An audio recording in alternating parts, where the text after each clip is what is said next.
I think the growing pressure on the hills, both from the government, both from the population, I think has had a major negative impact. And if nothing is done, I can see us not having the hills in the near future. Trees are for life. They provide life and sustain life. Provide the air we breathe, the water we drink, and so on and so forth. Climate change, really, there cannot be life without trees. For instance, the Ngong Hills is a beehive of activities most weekends, with people hiking, tourists coming, sportsmen and women going to train there, and so there is need for its conservation. Imagine of a mother who brings forth a child with hope that she will be great, but behold, the young one turns into her destruction.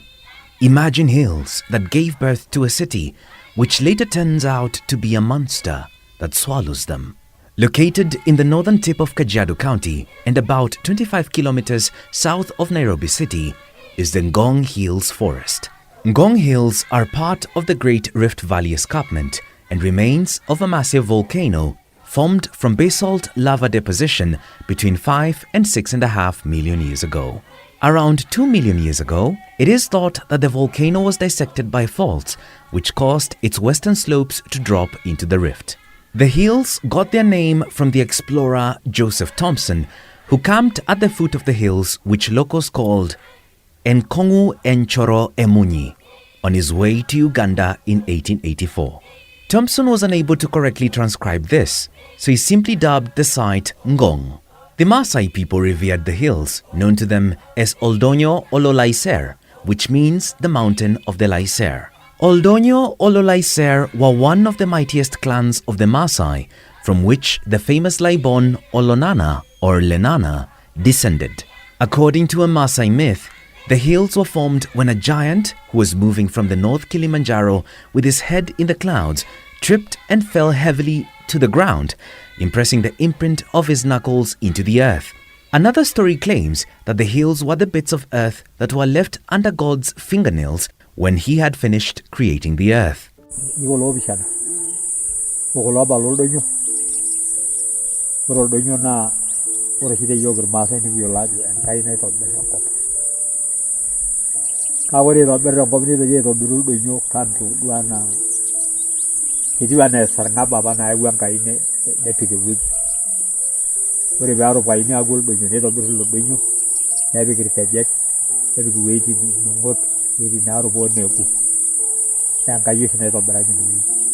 For generations, members of the Ma community made their homes on the slopes of Ngong Hills. They relied on the hills for green pasture during dry seasons and had conservation measures within their traditions in the form of taboos and social norms observed by all. The community considered hunting as degrading, thus it was left to poor hunters and gatherers. Killing of wild animals was regarded as sinful and an act punishable by God. Tree species used for food, building materials, and for customary functions were exploited rationally.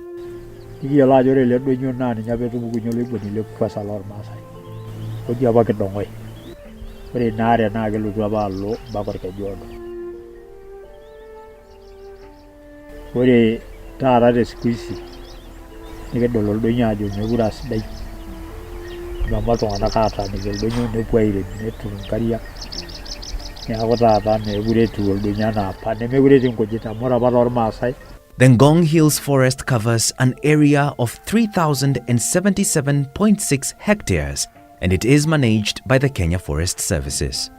The forest is divided into 3 blocks, each with its unique attributes. The blocks are Ngong Hills, Kibiko, and Ololua. The Ngong Hills block is surrounded by a wide range of urban and pastoral areas. On the north side is the town center of Kibiko, which is mostly a rural agricultural and pastoral area. On the northeastern side are the town centers of Ngong, Mbulbul, and Veterinary.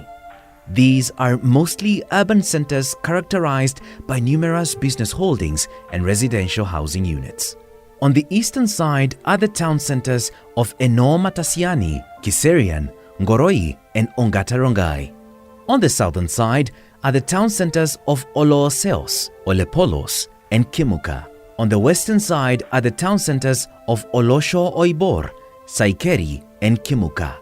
The southern and western side town centers are mainly characterized by pastoral lifestyle which has dominated the area since time immemorial. The Ololua block lies on the border between Kajiado and Nairobi counties.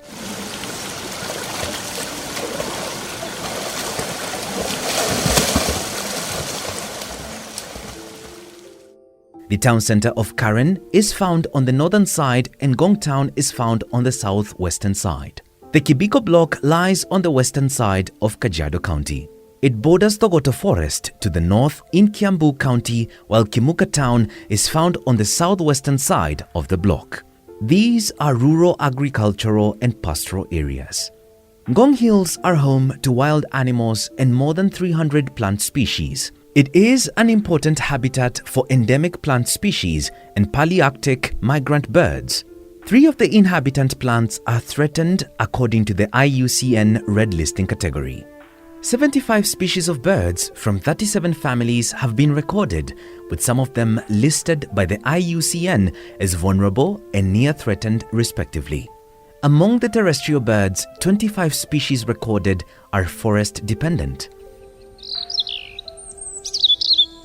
The Ngong Hills Forest is of great economic value. The Ngong Hills block, which is the largest block, is ideal for ecotourism, team building activities, wind power generation, mast installation, hiking and high altitude sports training. It also hosts religious retreat sites and caves. There are panoramic views of the Great Rift Valley and Nairobi City from the summit. The Institute of Primates Research, which is under the National Museums of Kenya, is located in the Ololua block. The block, which is the second largest, is ideal for ecotourism due to the abundance of scenic sites, rich biodiversity, and the presence of a number of primates residing in it. Nature trails, picnic sites, caves, campsites, papyrus swamp, and a waterfall are found in this block. In this forest, we have more than 60 species of birds, and we do have various species of plants, shrubs, and herbs, and some of them are medicinal, and also other poisonous plants inside the forest. The Kibiko block has eucalyptus plantations and is good for agricultural activities. Cash crops such as onions, apples, and tomatoes do well in this block. Nature walks, beekeeping, and bird watching are also common here, as well as medicinal, aromatic plants and exudates are available. Initially, the Ololua forest was full of quarrying pits, which have been rehabilitated. Kama mnavyoona nyuma yangu kuna kware ambazo zilifanywa ya miaka ya 90 na zikarudi baadaye zikasimamishwa kwa sababu ilianza kuleta maafa. Kukawa watu wanajificha kwa haya mashimo na mambo mengine ambayo sio mazuri. Sasa sisi kama community tukajiunga, tukaunda kikundi na tukaanza kufanya rehabilitation. Tukaanza kupanda miti na kuhakikisha kwamba msitu umerudi kama ulivyokuwa mwanzo. Hivi karibuni serikali imeingilia kati na imepeana kandarasi. Kuna mtu amepewa aje atoe hiyo quarry chip, alafu alete mchanga, afanye ile kitu inaitwa backfilling, alafu tupande area yote miti irudi vile ilivyokuwa mbeleni. The forest provides fresh air for communities which are living in the highly polluted environment. Through photosynthesis, trees and other plants play an important role in the maintenance of carbon and oxygen cycles in the atmosphere. This is the source of Mbagathi and Kiserian rivers that forms the upper Athi River catchment that flows to the main Athi River before ending into the Indian Ocean. This beauty, which supports unique biodiversity and livelihoods for the surrounding communities, is under threat and in dire need of saving. What I'm about to say is really based on my own experience, not really based on any specific research. I've been working in the Ngong Hills since the late 80s, both for my master's with the focus on orchids as my research subject. And this is a forest area that was gazetted via legal notice in 1981. And the main purpose for that gazettement mainly was for sustainable management. So as it is now, it's being managed for the wildlife there, as well as a forest reserve, which means it's co-managed by the Kenya Wildlife Service, as well as the Kenya Forest Service. The purpose was to use it for non-extractive uses. This includes things like biodiversity conservation, things like tourism, the ecosystem services that it provides. But later on we realized that things have changed a lot, and that's not actually the case. And by the time I started working there, you could see huge herds of buffaloes, waterbucks, all kinds of plants, including CITES listed species like orchids. Immediately you walked into the hills, you would see some of this very important biodiversity. And during that time, there wasn't as much population as it is now. It was predominantly by the Maasai. And these are pastoralists who just come in for the dry season racing with their animals. So really, we didn't have the population as we are seeing it now. But then about 20 years, maybe around 2000, we've seen a huge influx of immigrants coming from upcountry. These are people who are either coming to have urban homes, or they are coming as farmers, and they are people who are settling down.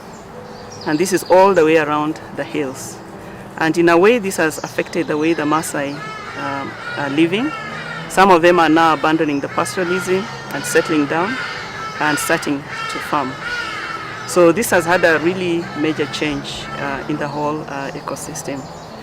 This forest was once 3,000 hectares, and it was a closed canopy forest when it was established. Over time, what is remaining now, which is populated by trees, is only 500 hectares.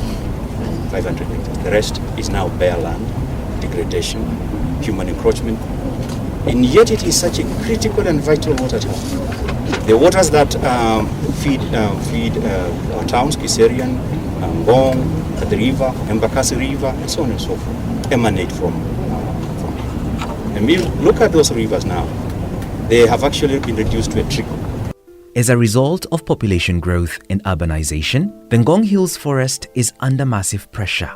Because of human movement and the human influence on the forest is highly modified, as I had said in the beginning.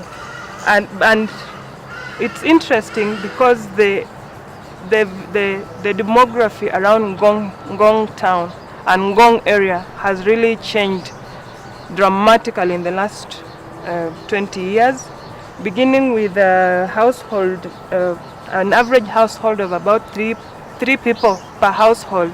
Now they are edging towards 5 people per single household. And what this means is that there's just more pressure on the forest ecosystem and on the forest resources.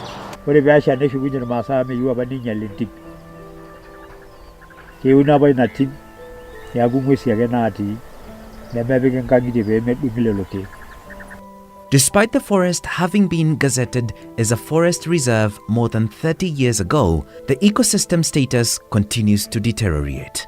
People in search of arable land, timber, firewood and grazing fields are trooping here. Overgrazing, dumping, illegal logging, major government-sponsored infrastructure development projects, proliferation of urban centers, windmills, poaching of sandalwood are some of the threats facing the forest. Ngong Hills is one of the few remaining natural areas in Nairobi. And as such, it's under immense pressure, both for land and for some activities and other incentives. And a lot of it, changes are human-induced, such as deforestation, there's poaching, and as a result we are seeing a lot of rivers drying up. We are seeing a lot of increase of settlement. Currently, the forest is being exploited heavily for household uses, things like firewood. But of special mention is the moss. Now, moss is of special interest to orchids because this is where the orchids grow and other epiphytes. Moss is extracted to go and use in floral arrangements. If you buy a wreath, you'll find that the basic foundation for the wreath is a moss. But then this moss plays a very major role in the forest. It captures moisture. Whether there's rain or not, it will capture the moisture.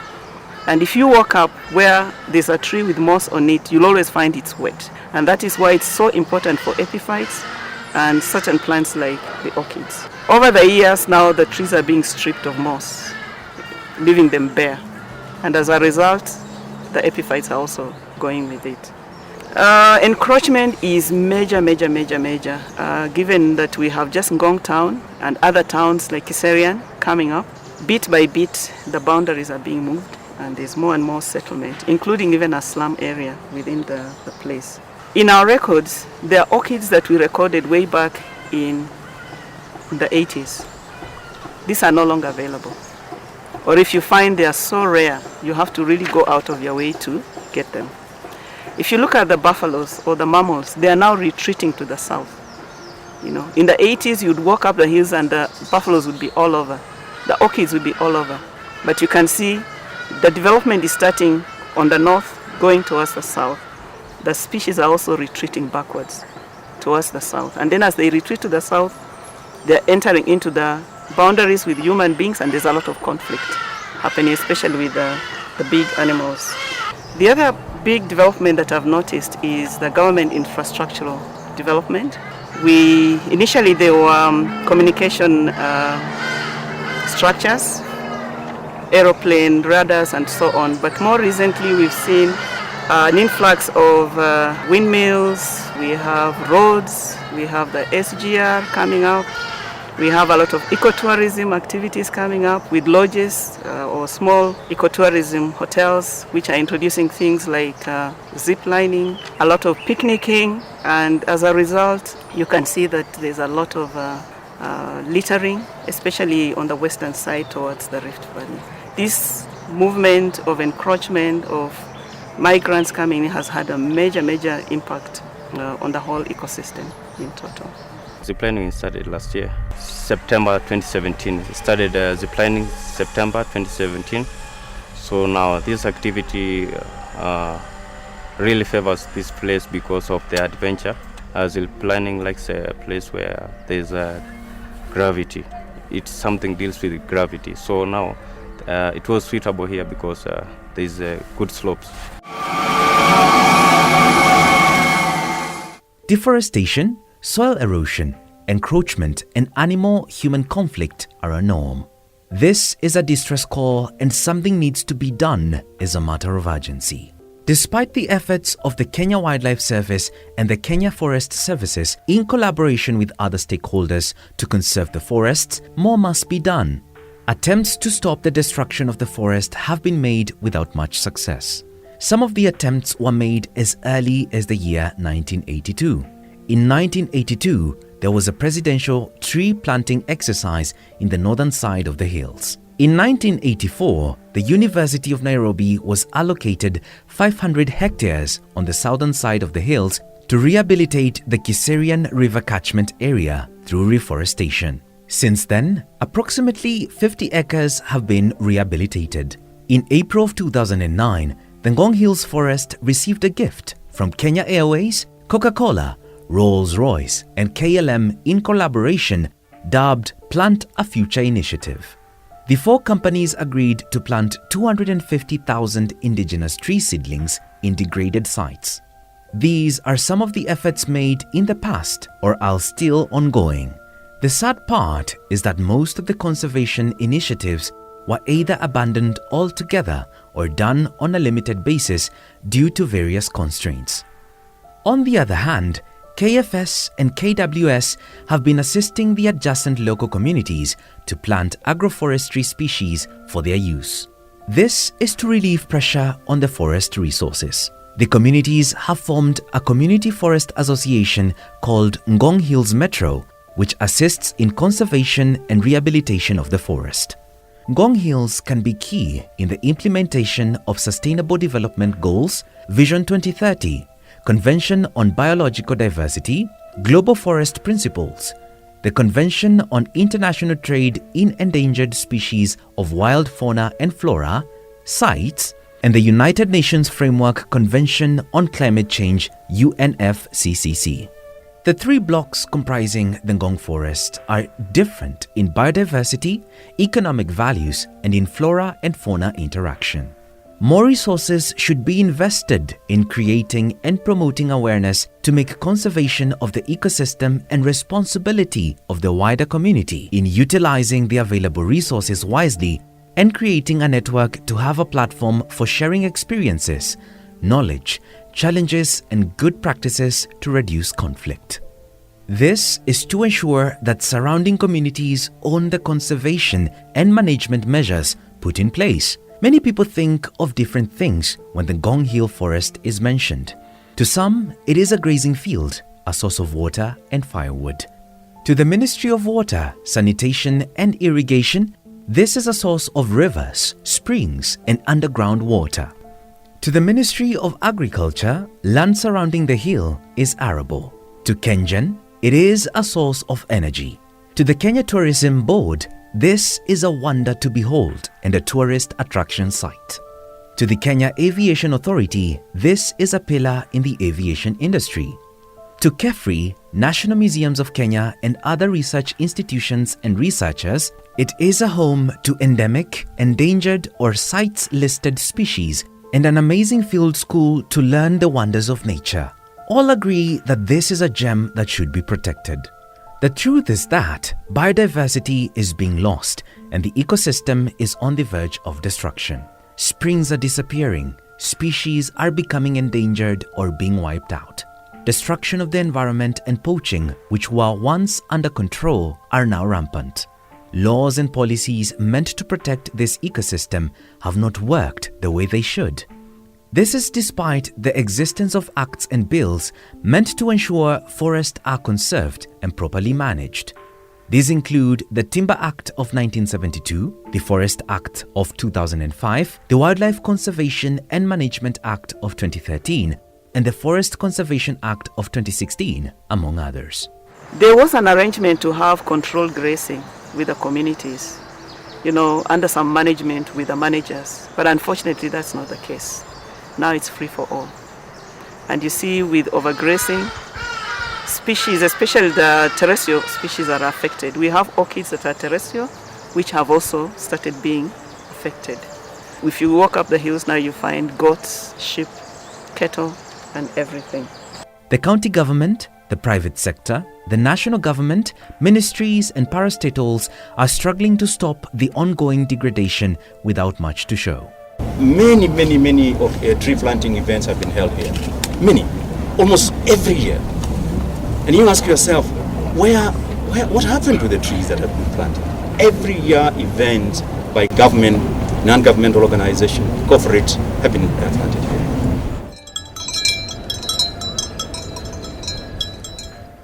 The approach must change or it will be business as usual. Communities should be involved and empowered to play a major role in conservation. Community forest associations, CFAs, are critical in the conservation of the Ngong Hills Forest, and they should be viewed as such. The authorities and the local communities should take a proactive role in preventing further destruction.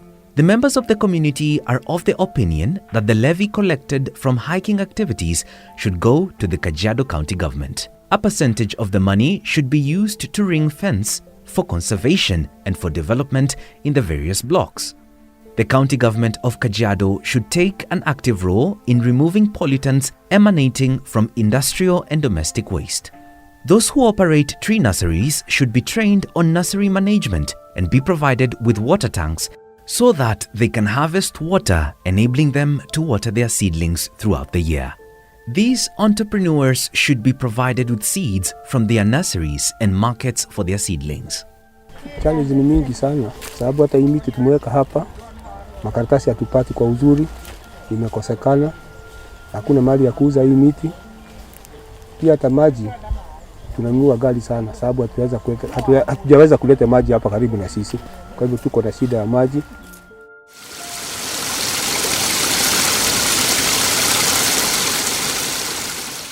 Conservation and rehabilitation initiatives should be designed to attract the youth. Most of the people involved in these initiatives are elderly. Security should be boosted for the area to attract tourists, besides encouraging hiking and camping.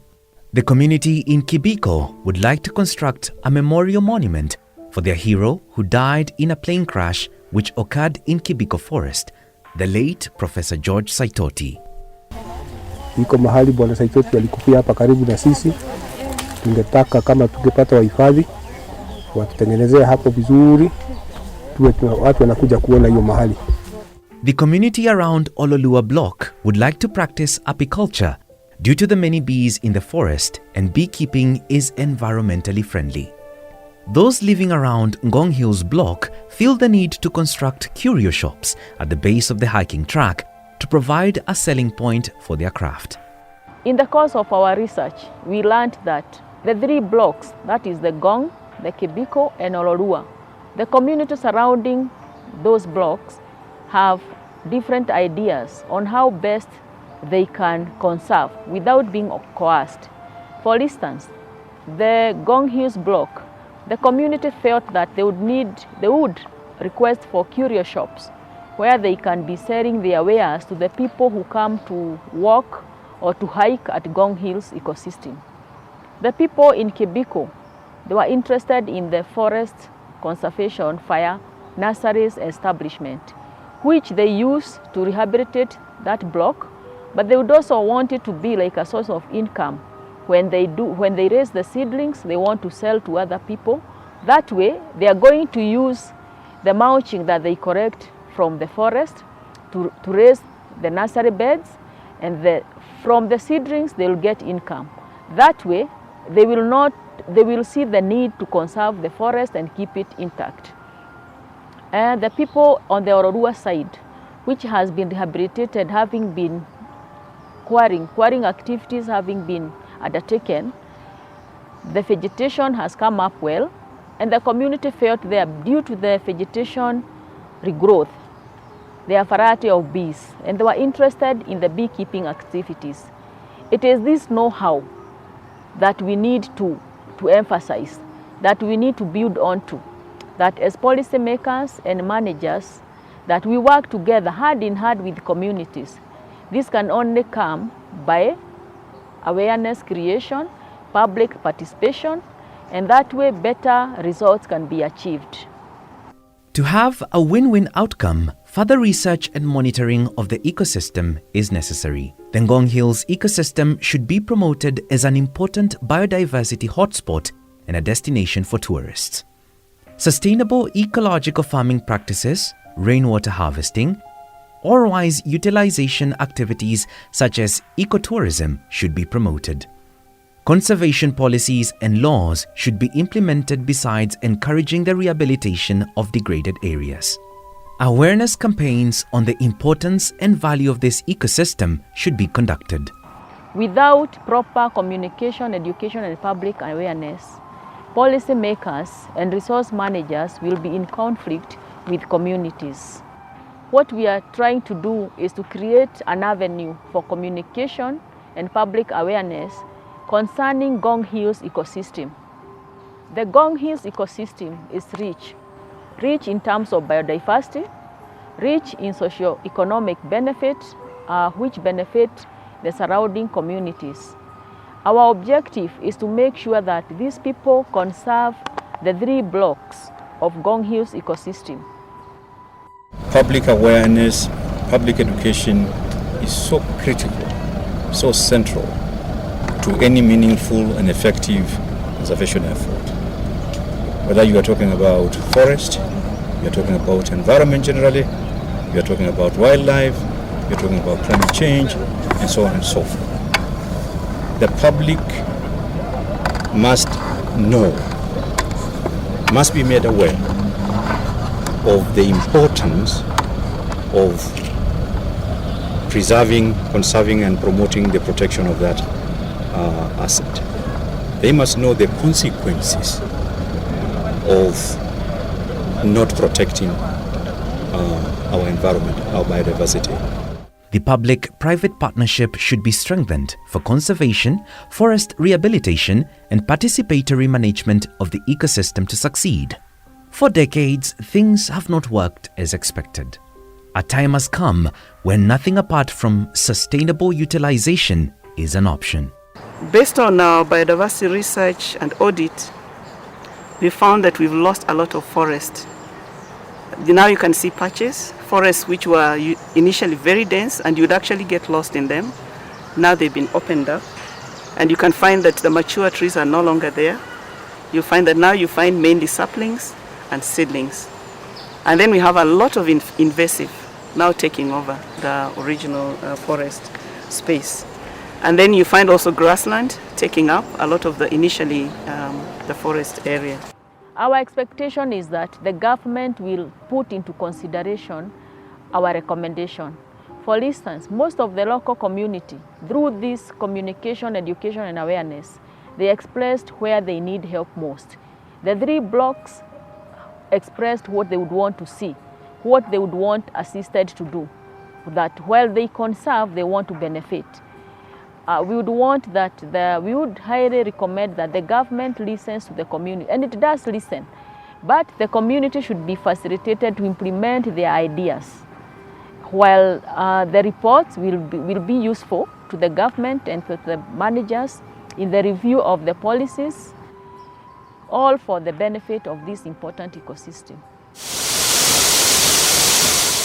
The time to save the source of Mbagathi and Kiserian rivers is here. The time to save the hills that gave birth to a city is now. Together, we can save the spur in the city in peril. If we don't take care of our environment, even we humans as a species are in danger of extinction. There are other species that have become extinct and we are not out of hoods ourselves if we don't take care of it. And we need to bring this information to the public. And that's why these tools that we have developed, we think will help a long way of getting everybody in Kenya, everybody in the world to understand that humans are also in danger of extinction if we don't take care of our environment.